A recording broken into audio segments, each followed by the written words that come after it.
আসসালামু আলাইকুম। দীর্ঘ ২০ বছর পর তারুণ্যের অহংকার দেশনেত্রী বেগম খালেদা জিয়া এবং বাংলার রাখাল রাজা শহীদ প্রেসিডেন্ট জিয়াউর রহমানের সুযোগ্য উত্তরসূরি জনাব তারেক রহমান নারায়ণগঞ্জের মাটিতে আসা উপলক্ষে নারায়ণগঞ্জবাসী অধীর আগ্রহে অপেক্ষা করতেছেন, কারণ ওনার উপরে সারা বাংলাদেশের মানুষের আলাদা একটা প্রত্যাশা।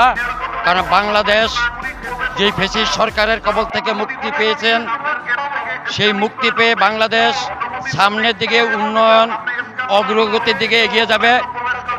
এটা হলো আমাদের যারা দীর্ঘ ১৬-১৭ বছর রাজনীতি করেছি তাহাদের প্রত্যাশা। আর তারেক জিয়া দীর্ঘ ১৬-১৭ বছর ফেরার জীবনযাপন করে ফ্যাসিস্ট সরকারের বিরুদ্ধে যেভাবে দুর্বার আন্দোলন গড়ে তুলেছে, সেই দুর্বার আন্দোলনের ফলাফল হইল ফ্যাসিস্ট সরকারের বিদায় নেওয়া। এখন আমাদের প্রত্যাশাও হইল আগামীর বাংলাদেশ একটি নতুন বাংলাদেশ হিসেবে উনি গঠন করবেন, যেখানে কোনো বৈষম্য থাকবে না, যেখানে কোনো চাঁদাবাজি মস্তানি ভূমিদস্যু থাকবে না, দেশের বিরুদ্ধে ষড়যন্ত্র এরকম কোনো কিছু থাকবে না। দীর্ঘ এই ২০ বছর পরে আমাদের এই নারায়ণগঞ্জের মাটিতে তারেক জিয়া আসতেছেন। ওনার মা আমাদের এই কাশপুরে আসতেন, ওনার অ্যাবসেন্টে এখন তারেক রহমান আসতেছেন। আমরা নারায়ণগঞ্জবাসী অত্যন্ত অধীর আগ্রহে ওনাকে সাদর সম্বোধন জানানোর জন্য অধীর আগ্রহে অপেক্ষা করতেছি।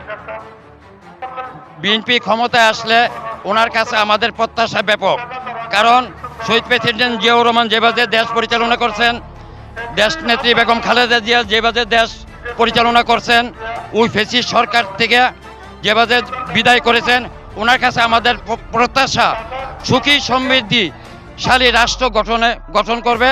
এটাই ওনার উপর আমাদের প্রত্যাশা।